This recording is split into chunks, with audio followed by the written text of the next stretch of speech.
early this Tuesday morning, the 11th of September, 2001. Al, it is such a pretty morning, isn't it? Perfect fall morning. Le 11 septembre 2001, le monde a changé. Le monde libre est devenu le monde réduit en esclavage. Le peuple des États-Unis d'Amérique a troqué sa liberté pour la sécurité. Mais tout cela s'est-il déroulé par dessein?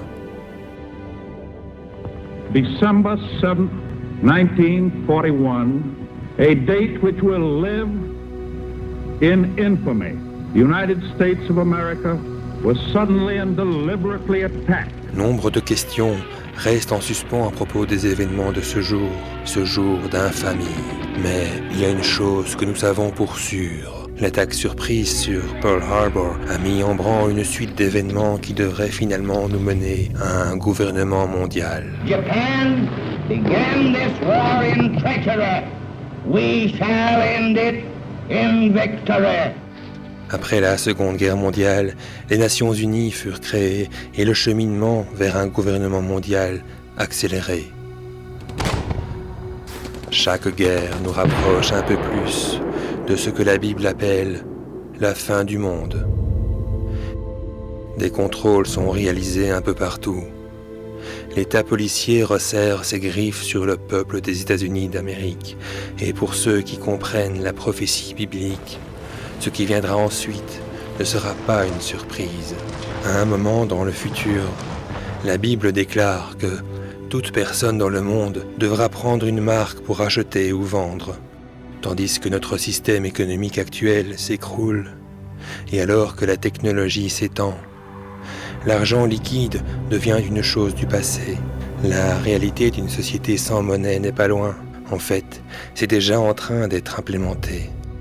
Malgré des dénégations de nombreux dirigeants religieux, les hommes maléfiques travaillent jour et nuit pour amener un nouvel ordre mondial. On peut voir la fin approcher rapidement et la scène être installée pour l'émergence de l'Antéchrist. On peut entendre les voix de ceux qui subvertissent notre constitution américaine et font la promotion de ce système gouvernemental global.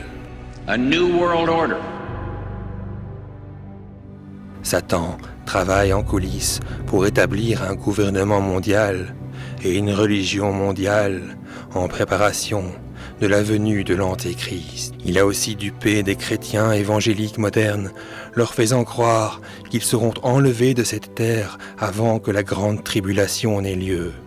Cette doctrine, connue sous le nom de ravissement pré-tribulation, enseigne que le Christ peut revenir à tout moment et qu'il n'y aura pas de signe de sa venue. En conséquence de cette tromperie, la plupart des chrétiens ne sont pas du tout préparés pour ce dont la Bible nous a prévenus de la venue, bien que les Écritures disent clairement dans Matthieu 24 et ailleurs que le ravissement aura lieu après la tribulation.